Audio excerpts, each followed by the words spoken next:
Good morning, students. We are on the chapter Principles of Heredity and Variation. And now, as we have studied that genes are responsible for the transmission of traits or characters from parents to their offsprings, and there may be changes in the genes, which is called as mutation. Then these changes in the genes may result in some of the disorders. Means अगर jeans में changes आ जाते हैं तो कई बार body के अंदर उस तरह की डिजीज़ या डिसऑर्डर्स प्रोड्यूस हो जाते हैं. अब if we talk about the plants, तो प्लांट्स के अंदर जो है हम उन डिजीज़ के बारे में, इनहेरिटेंस के बारे में पढ़ सकते हैं, क्योंकि वहाँ पर हम उन प्लांट्स को क्रॉस कर सकते हैं. Any of the cross can be considered in case of plants. लेकिन अगर हम एनिमल्स की बात करें तो क्योंकि यहाँ पर जो स्पैन है, लाइफ स्पैन है, और जो गेस्टेशन पीरियड है, यानी कि कितने टाइम तक ऑर्गेनिज्म अपनी मदर बॉडी में रहता है, वो भी लॉन्गर होता है एज़ कम्पेयर टू प्लांट्स. तो यहाँ पर जो है क्रॉस करके स्टडी करना जो है वो पॉसिबल नहीं है. इसलिए जब जेनेटिक डिसऑर्डर्स की बात आती है और बात करते हैं हम ह्यूमन बीइंग्स की, तो जो जेनेटिक डिसऑर्डर्स जो हैं वो ह्यूमन बीइंग्स में अगर हम हिस्ट्री उठाकर देखें तब से ही we are knowing about this that the disorders are inherited in human beings. But this heritability of characteristics जो हैं ये क्या है कि पेरेंट्स से उनके ऑफस्प्रिंग्स में आ रही हैं. लेकिन जो है क्यों या what is the reason of this heritability of the traits, इसके बारे में बहुत ज़्यादा नॉलेज हमारे पास प्रीवियस टाइम में नहीं थी. लेकिन जैसे ही मैंडल ने अपना वर्क किया पी प्लांट के ऊपर और उसने इनहेरिटेंस पैटर्न के बारे में बताया in plants, so the inheritance pattern जो है उसको ह्यूमन बीइंग्स में एनालाइज करने की प्रैक्टिस भी शुरू हो गई. Now just we have talk that in pea plants we can cross the plants in any of the way, but in human beings or organisms it is not possible. So what is necessary, हम किस तरह से पढ़ सकते हैं कि जो trades हैं वो कैसे इनहेरिट होंगे. सो व्हाट इज़ नेसेसरी कि हम उस फैमिली की हिस्ट्री को स्टडी करें और जिससे हम उसके इनहेरिटेंस पैटर्न को स्टडी कर सकें और इस तरह जो है हम ट्रेड्स को एनालाइज कर सकें. And this analysis of trades in several of generations of a family, किसी भी फैमिली की सेवरल जनरेशन्स तक हम ट्रेड्स के जो एनालिसिस करते हैं उसे हम बोलते हैं pedigree analysis. And in pedigree analysis हम एक जो पर्टिकुलर फैमिली है उसके एक पर्टिकुलर ट्रेड को लेकर के मेनी जनरेशन्स तक एक चार्ट बनाते हैं, एक फैमिली ट्री बनाते हैं, and that is called as pedigree analysis और पेडिग्री चार्ट जिसे हम कहेंगे.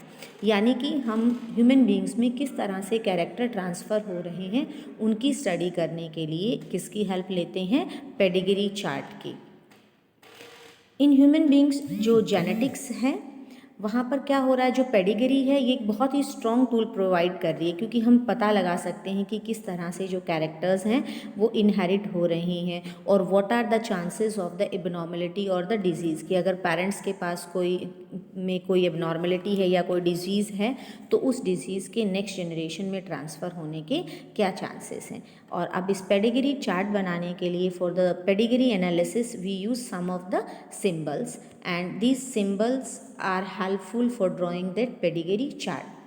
Now as we know that DNA, it is transmitted from one generation to another generation, so we can say it is the carrier of genetic information, and any of the feature or the character of the organism it is controlled by one or the other gene and which are located on the DNA.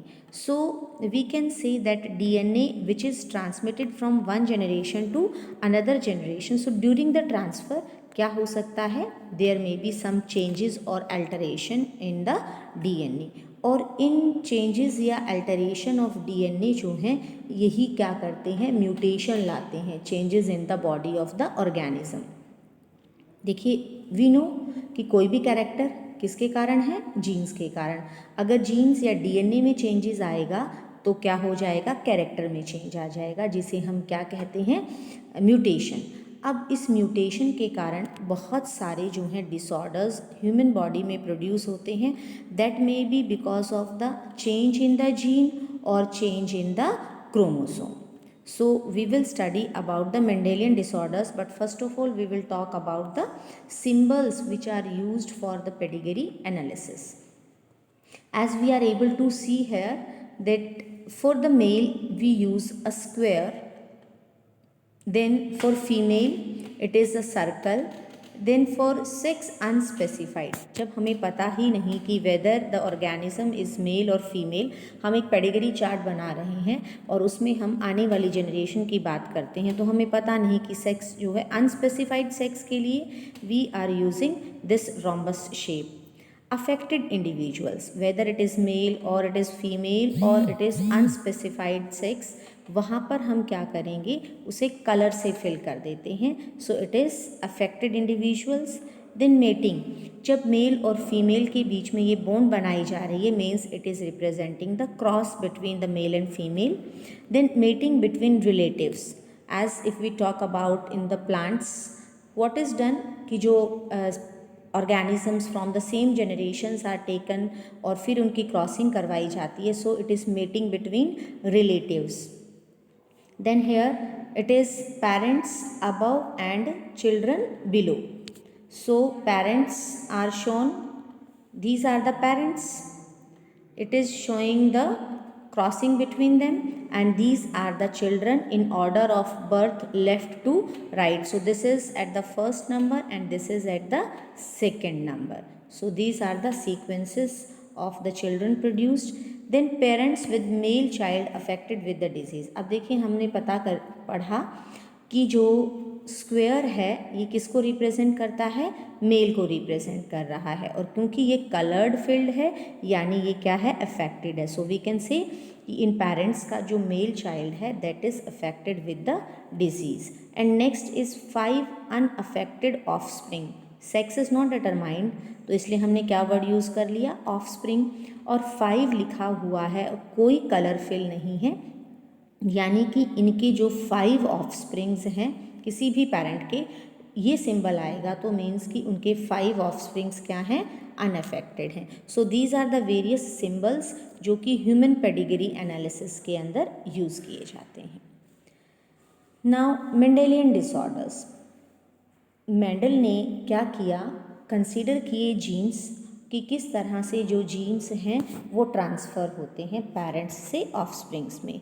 लेकिन अगर हम genetic disorders की बात करते हैं तो genetic disorders जो हैं वो मेंडेलियन डिसऑर्डर को भी फॉलो कर सकते हैं या फिर क्रोमोसोमल डिसऑर्डर को, कि अगर क्रोमोसोम में चेंज आ गया तो भी क्या होगा, वहाँ बॉडी में डिसऑर्डर प्रोड्यूस हो जाएगा, और अगर जीन्स में चेंज आता है then also the disorder is produced. So genetic disorders are categorized into 2 categories, Mendelian disorders and chromosomal disorders.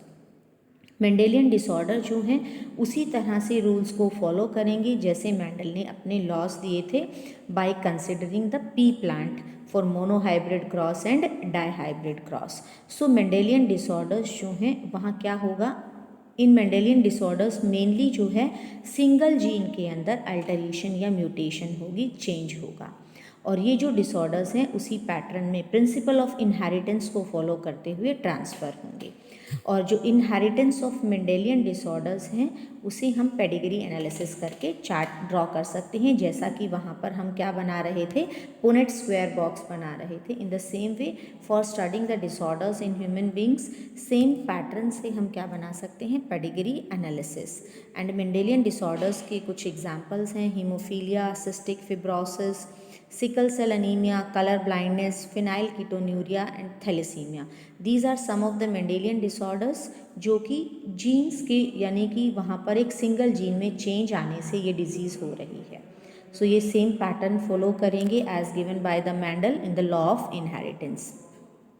Mendelian disorder में हमने एक चीज़ पढ़ी थी मेंडल के लॉज ऑफ इनहेरिटेंस में कि वहाँ कोई जीन जो है वो डोमिनेंट होता है एंड अदर में भी रिसेसिव. सो यहाँ पेडिग्री एनालिसिस से हम ये पता लगा सकते हैं कि किसी भी ह्यूमन के अंदर अगर कोई ट्रेट प्रेजेंट है तो वो डोमिनेंट है या रिसेसिव है, और जो ट्रेट है वो सेक्स क्रोमोसोम से रिलेटेड भी हो सकता है. अब सेक्स क्रोमोसोम से रिलेटेड है, फॉर एग्जांपल हीमोफीलिया। हीमोफीलिया जो है वो सेक्स क्रोमोसोम से रिलेटेड डिजीज़ है, यानी यहाँ जो जीन में चेंज आएगा हीमोफीलिया के अंदर, वो जीन एक्स क्रोमोसोम पर प्रेजेंट है और कैसा है, वो रिसेसिव है। सो ये कहाँ ट्रांसफ़र होता है, from carrier female to male progeny, यानी अगर मदर जो है उसके अंदर हीमोफीलिया का trait gene, defected gene present है, तो ये जो कैरियर फीमेल है ये किसे ट्रांसफ़र करेगी, अब मेल प्रोजेनी को। अब यहाँ कैरियर और सफ़रर में फ़र्क देखिए क्या है।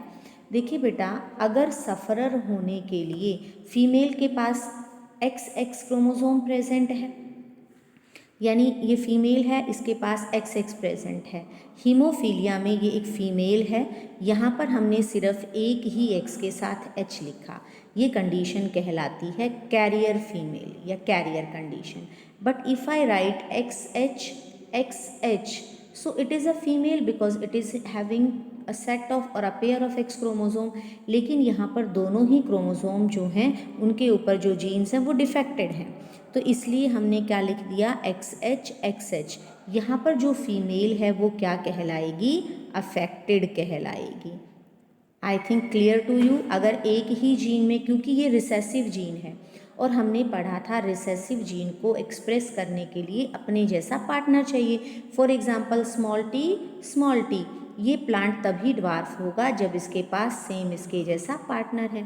इन द सेम वे, क्योंकि ये रिसेसिव है तो जो फीमेल है वो तभी उस डिजीज़ से सफरिंग होगी अगर दोनों ही जो क्रोमोसोम्स हैं वो क्या हैं, डिफेक्टेड हैं। अगर एक क्रोमोसोम डिफेक्टेड है then the female is called as carrier. So what we have studied that X linked है, ये रिसेसिव ट्रेट है, trait is transferred from carrier female to male progeny, and here in the picture it is shown for dominant and recessive trait. यहाँ जो first है ये dominant को show कर रहा है and the second one is showing the recessive trait. So autosomal dominant trait and second is autosomal recessive trait. Why it is called as dominant? See this circle, it is representing female and female is affected here. If we talk of the first one, this is a female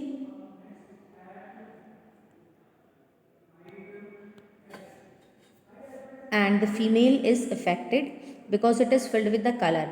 This is representing a male and male is affected, and then again it is a female which is affected.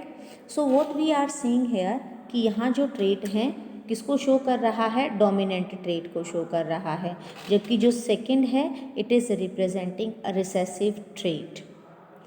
Then so these are the pedigree charts which are showing the transfer of characters from parents to their offsprings. And now we will talk about the disorders by considering the characters given by the Mendel. So first disorder is hemophilia.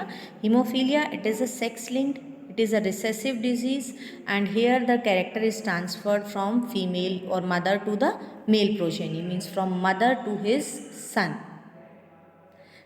To her son. And now इस disease में क्या होगा कि एक जो single protein है that is a part of cascade of proteins involve in clotting of blood. एक protein है जो बहुत सारे प्रोटीन से मिलकर बना है और इस प्रोटीन का फंक्शन क्या है कि ये ब्लड की क्लॉट करने में हेल्प करता है. But if the person is affected, then what may happen, from a simple cut non-stop bleeding will take place, and there because of the excessive bleeding death of the person can occur. यानी थोड़ी सी भी चोट लगने के बाद अगर person haemophilia से suffering है तो उसकी डेथ हो सकती है. And this is transferred, it is a recessive disease, sex linked है ये और मदर से उसके सन में ट्रांसफ़र होती है. और पॉसिबिलिटी जो है of becoming a female is extremely rare, क्योंकि फीमेल जो है वो हीमोफिलिक तभी होगी जब क्या होगा, उसे एक एक्स क्रोमोसोम जो अपने फादर से मिल रहा है, फादर अगर कैरियर है और मदर अगर सफ़रर या कैरियर है, तो ही फीमेल क्या बन सकती है, हीमोफिलिक बन सकती है, अदरवाइज फीमेल क्या रहेगी, कैरियर रहेगी। And the pedigree chart, the female family pedigree of queen Victoria के अंदर जो है ये हीमोफिलिक डिसऑर्डर्स देखे गए थे। She was the carrier of the disease, और फिर उसकी जो है फैमिली हिस्ट्री स्टडी की गई एंड इट वॉज स्टडीड कि किस तरह से जो डिज़ीज़ है वो उसके यंग वंस में ट्रांसफ़र हुई। अब आप इस लेक्चर के बाद क्या करेंगे, you will make a cross bye considering the condition. आप किस तरह लिखेंगे, एक X, H and X, it is a female which is carrier, you will make a cross between X, Y, ये एक फर्स्ट क्रॉस है। एंड सेकेंड क्रॉस जो आप बनाएंगे that is XH X and XH Y, यानी यहाँ mother और father दोनों ही क्या हैं, अफेक्टेड हैं, कैरियर हैं, एक पर ही प्रेजेंट है, और in the first only the mother is carrier. तो यानी कि इन दोनों कंडीशंस को क्रॉस करके आप एक क्रॉस चार्ट बनाएंगे, पेडिग्री चार्ट बनाएंगे, and that will help you to understand the topic.